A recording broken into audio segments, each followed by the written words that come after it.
వచ్చిన మన సహోదరులు కామ్రేడ్స్ అందరికీ నా నమస్కారాలు. నన్ను తెలుగు మాట్లాడడం వచ్చా అని ఎవరు అడిగారో నాకు తెలియదు, కానీ నా మాటలు వింటే తెలుగు అమ్మాయి మాటలా ఉన్నాయా లేకపోతే తమిళ అమ్మాయి మాటలా ఉన్నాయా నాకు తెలియదు కదా. అలా ఎలా అడుగుతారండి? తమిళనాడులోనే చిన్నప్పుడు మా నాన్నగారేమో 5 సంవత్సరాలు ఉన్నప్పుడు నన్ను తీసుకెళ్ళిపోయారు. తమిళనాడులోనే నేను పెరిగాను. తమిళ చాలా బాగా రాయడము అంతా వచ్చు నాకు. నన్ను తమిళనాడులోని మా రిఫార్మిస్ట్ అభ్యుదయ భావాలు కలిగిన అక్కడ లీడర్స్ వాళ్ళ మాటలు, వాళ్ళు రాసిన వాళ్ళ బాట అవన్నీ చదివిన తర్వాతే నేను ఇక్కడ నిలబడగలిగే ఒక అర్హత పొందాను. డెఫినెట్గా ఆంధ్రప్రదేశ్లో నేను పెరగకపోవచ్చు, కానీ తెలుగు మా తల్లి. నేను చిన్నప్పుడు యశోద కృష్ణ అనే ఒక పిక్చర్లోనే కృష్ణుడిగా యాక్ట్ చేశాను. నేను ఎప్పుడో అంటూ ఉంటానన్నమాట, నన్ను కన్న తల్లి దేవకి నా తెలుగు తల్లి, నన్ను పెంచిన తల్లి యశోద మా తమిళ తల్లి అని. ఏ తల్లి అయినా తల్లే కదా. సరే, నేను ఇక్కడికి ఎందుకు వచ్చాను? ఇక్కడేమో మీకు అందరికీ ఇక్కడికి రావడానికి మాట్లాడడానికి చాలా చరిత్ర ఉంది. వాళ్ళ కుటుంబాలు, వాళ్ళు నడిచి వచ్చిన బాట, వాళ్ళు పాడే పాటలు, మీ అందరితోటి ఒక అవినాభావ సంబంధం వాళ్ళకందరికీ ఉంది. ఈ శ్రామికుల ఉత్సవం చాలా ముఖ్యమైన ఈ ఉత్సవంలో నేను వచ్చి మాట్లాడడం ఏమిటి అని ఒక క్వశ్చన్ అందరికీ ఉంటుంది, ప్రశ్న అందరికీ ఉంటుంది. నేనెవరు? నేను ఒక సినిమా నటినే కదా. ఒక సినిమా నటికి ఇక్కడ ఏంటి పని? సినిమా నటి పని ఏమిటి? సినిమాలో నటించే వాళ్ళకి నాకు ఎవరో ఒకరు చాలా పెద్ద పెద్ద రచయితలు, థింకర్స్ రాసిన మాటలు బట్టి పట్టి డైరెక్టర్ ఎలా చెప్తారో అలాగే యాక్ట్ చేయడమే మా పని కదా, అంతే. అలాగే నేను చిన్నప్పటి నుంచి ఒక యాక్టర్గా ఎదిగాను.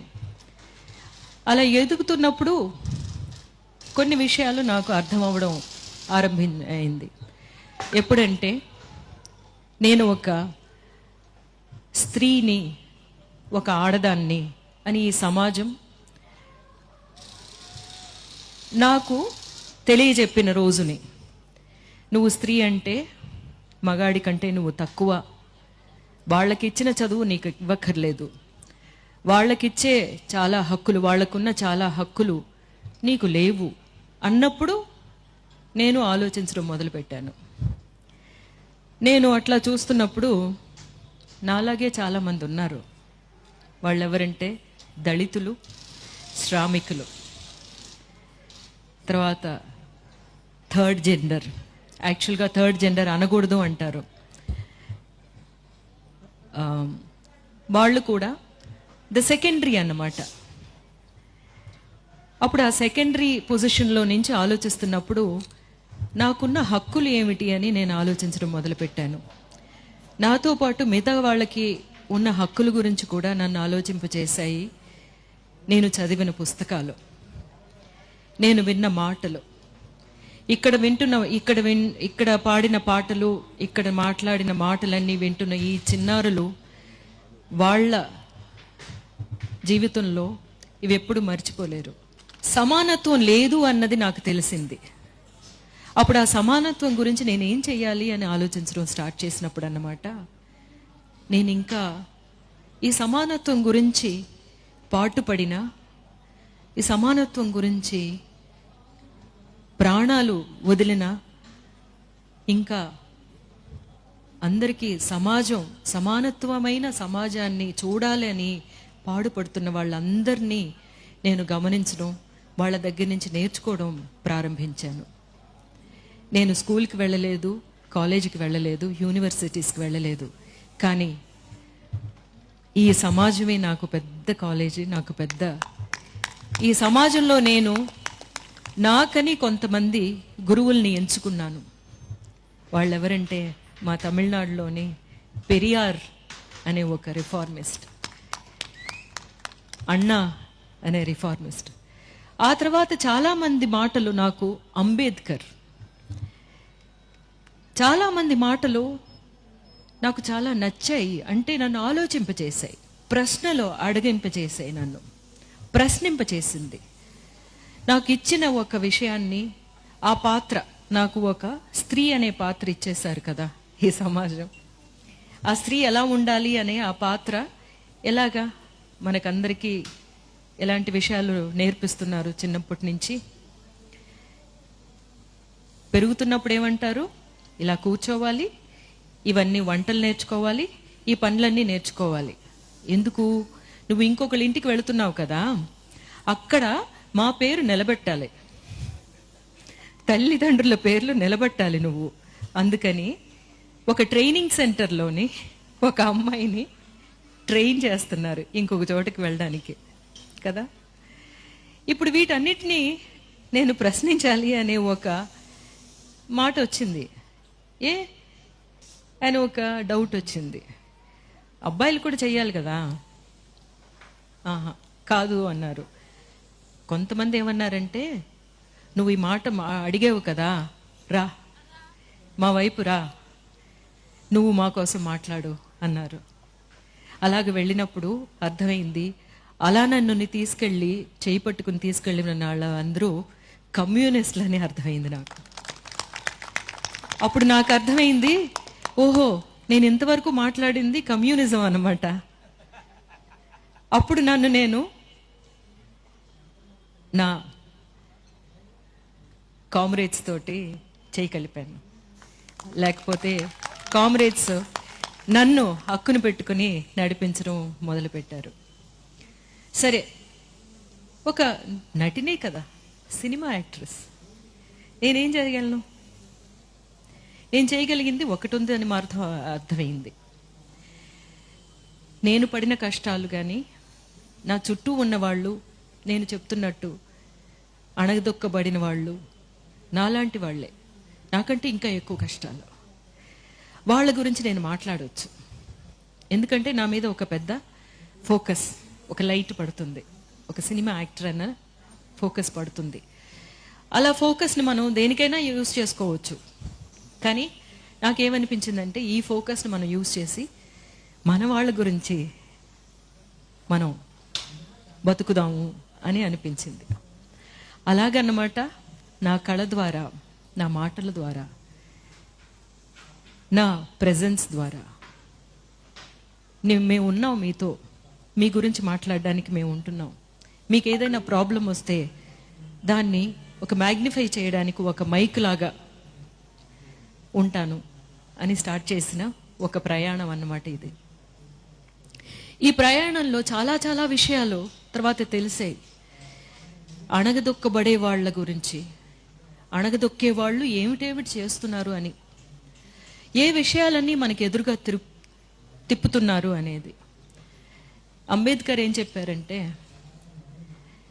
ఒక కుటుంబంలో, ఒక సమాజంలో ఉన్న స్త్రీని మనం ఎట్లా నడుపుతున్నామో, తనని ఎట్లాగా ఏ దారిన పట్టించాలి అనే విషయంలోని ఎక్కువగా అందరూ ప్రయత్నిస్తున్నారో, ఆ విషయాలన్నీ మారిస్తే చాలు మన సమాజం చాలా సమానత్వమైన సమాజం అయిపోతుంది అని చెప్పి. దానికి కారణం ఏంటంటే, ఒక స్త్రీ ఒక కుటుంబంలోని అన్నీ చెప్పి పెంచుతుంది. ఒక కొడుకు కూడా నువ్వు ఈ పని చెయ్యొద్దు, ఆడదే ఈ పని చెయ్యాలి అంటే అమ్మను నమ్ముతున్నాడు కొడుకు.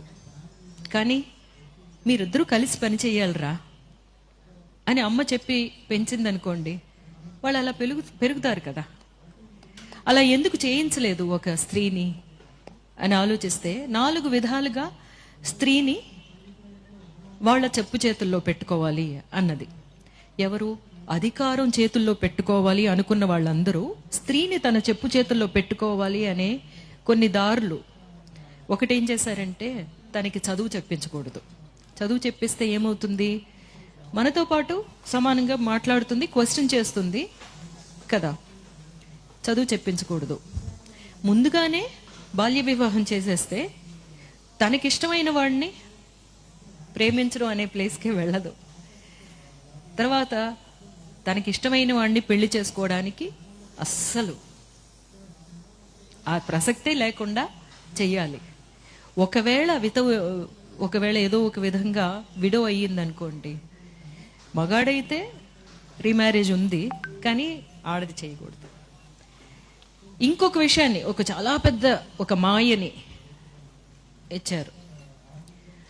దేవుళ్ళు ఉన్నారు, దేవుళ్ళ తర్వాత దేవుడు నీ భర్త మీ అనమాట. అప్పుడు వాళ్ళు ఏం చెప్తున్నారో అవన్నీ నువ్వు చెయ్యాలి. చేయకపోతే ఏమవుతుంది? దేవుణ్ణి నువ్వు ధిక్కరించినట్టు, నీ మతాన్ని నువ్వు ధిక్కరించినట్టు, నీ సంస్కృతిని నువ్వు ధిక్కరించినట్టు అని ఒక మాయలోని స్త్రీని పెడితే ఏం చేస్తుంది? మన కుటుంబం బాగుండాలి అంటే పొద్దున్నే లేవాలి, అందరికంటే ముందు లేవాలి, అందరికంటే తర్వాత పడుకోవాలి అన్నది. ఇలాంటివే. సో ఇవన్నీ మీరు క్వశ్చన్ చేయండి అని అన్నారు అంబేద్కర్. నేనెందుకు చదువుకోకూడదు? నేనెందుకు మిమ్మల్ని ఒక ఫస్ట్గా పెట్టి నన్ను నేను సెకండరీగా ఎందుకు ఆలోచించాలి? దానికి మీరు యూజ్ చేస్తున్న ఒక టూల్ ఏమిటి, ఒక ఆయుధం ఏమిటి? ఆ ఆయుధం మీకు దేవుడి నమ్మకం ఉన్నది అందరికీ వాళ్ళ చాలా చాలా ప్రైవేట్ విషయం అన్నమాట.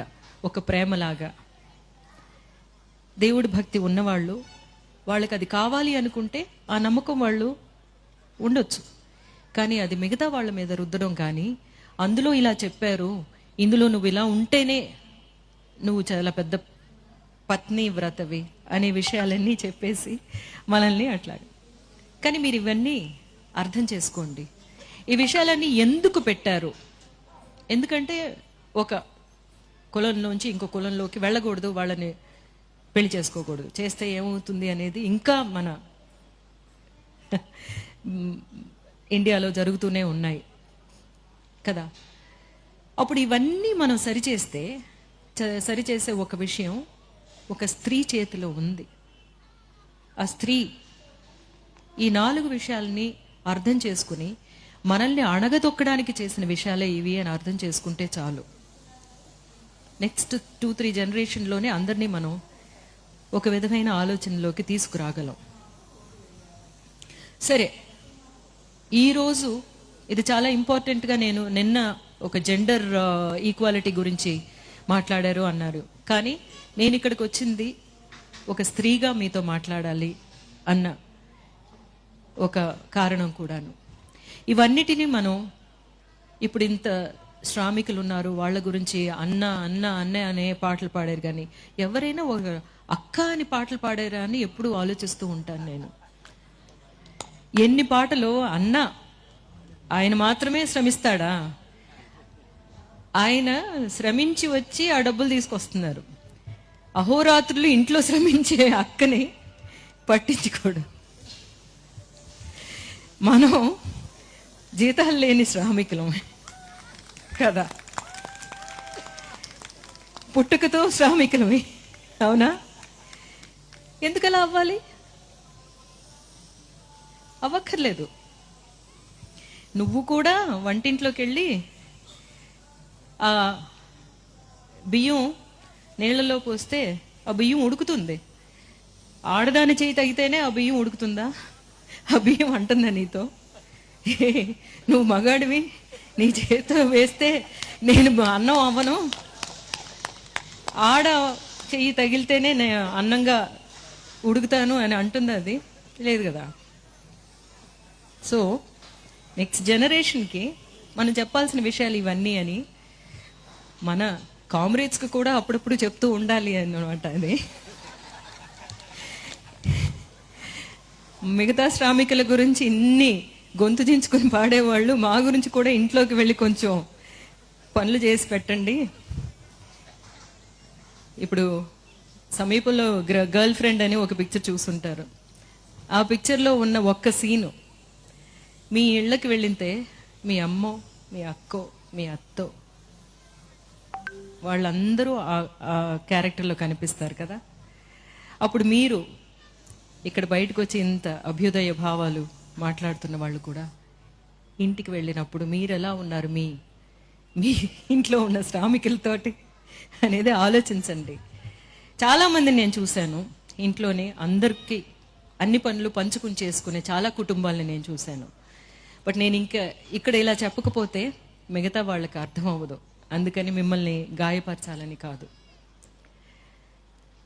ఈరోజు తీసుకున్న ఒక ముఖ్యమైన విషయం గురించి కూడా మాట్లాడాలి.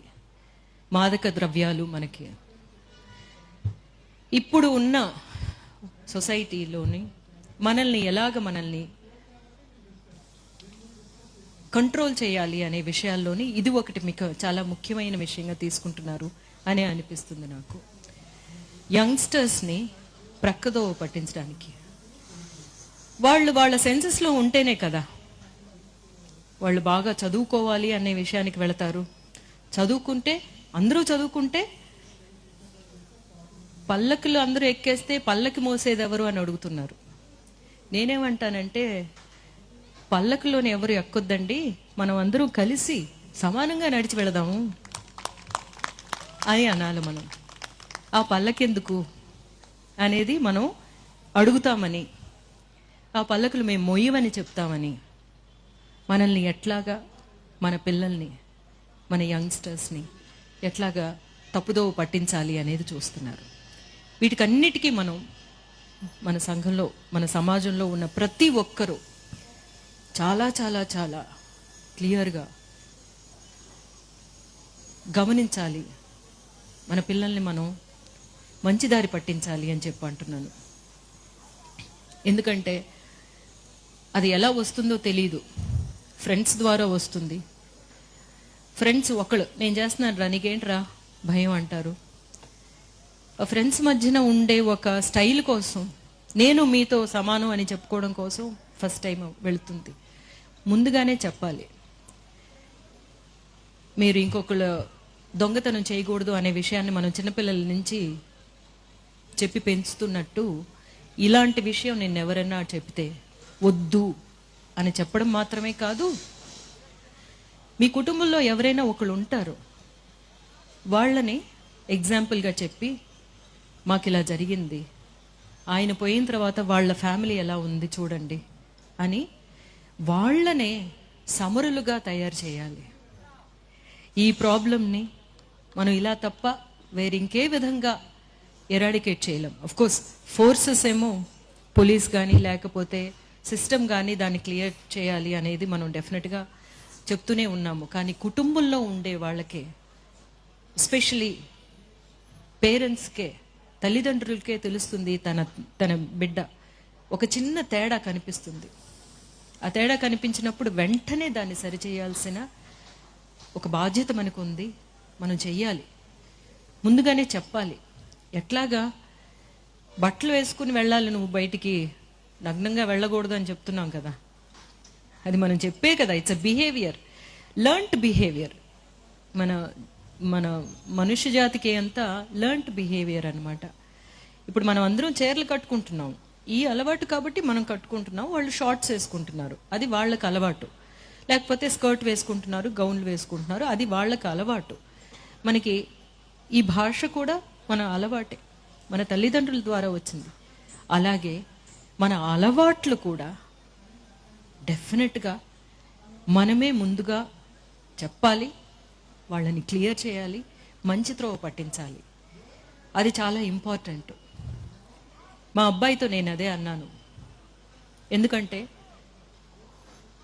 దీనివల్ల బాగా ఎఫెక్ట్ అయింది మా ఫ్యామిలీ, మీకు తెలిసిన విషయమే.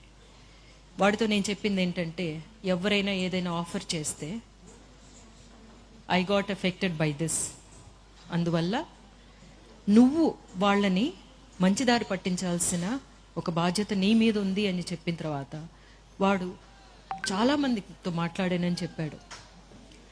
అదే మనం చేయాల్సింది.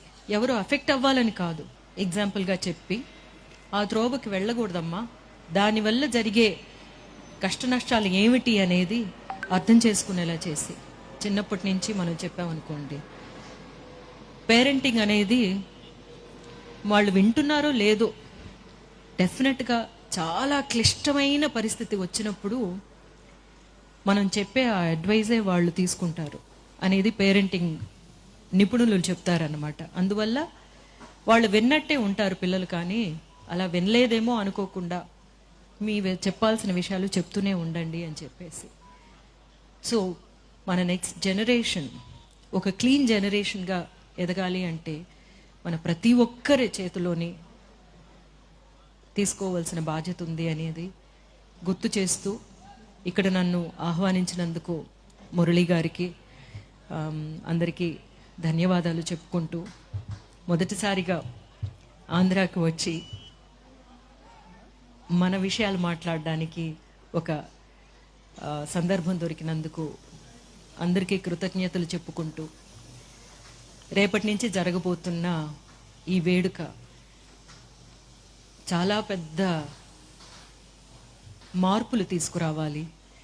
ఆ మార్పులు మనల్ని చూసి చాలా భయపడుతున్నారు, అది మీకు అర్థమవుతుందో లేదో. ఎందుకంటే వరవర్రావు గారినేమో జైల్లో వేస్తున్నారు. ఎందుకు? ఏ ప్రాబ్లము ఏమీ లేకుండానే ఎందుకు జైల్లో పడేస్తున్నారు? వాళ్ళు ఏం చేశారు అంటే వాళ్ళ చేతిలో కలం ఉంది, వాళ్ళు మాట్లాడే మాటలు ఉన్నాయి. ఇవి వినేసరికి అందరికీ పెద్ద పెద్ద ఉత్తేజాలు వచ్చేస్తాయి. నిజాలు మాట్లాడుతున్నాం మనం కదా, అందుకని భయం. కానీ మనం భయపడం, ఎందుకంటే మనం మాట్లాడేది మన జీవిత ఆశయాలన్నీ ఈ మాటలు మాట్లాడలేని వాళ్ళ గురించి కాబట్టి. వాళ్ళు వచ్చి మాట్లాడగలిగితే ఈ మాట్లాడలేరు కాబట్టి వాళ్ళ హక్కుల గురించి పోరాడడానికి మనం ఉన్నాం. డెఫినెట్గా మనం అందరం ఉన్నాము అన్న ఒక ఈ వారం రోజులు జరిగే మహాసభలు ఆ హామీలో చాలా పెద్ద ఒక విషయంగా ఉంటుంది. అదొక పెద్ద హామీ అని తెలియపరుచుకుంటూ విజయవంతం కావాలి అని అభినందిస్తూ, థ్యాంక్ యూ సో మచ్.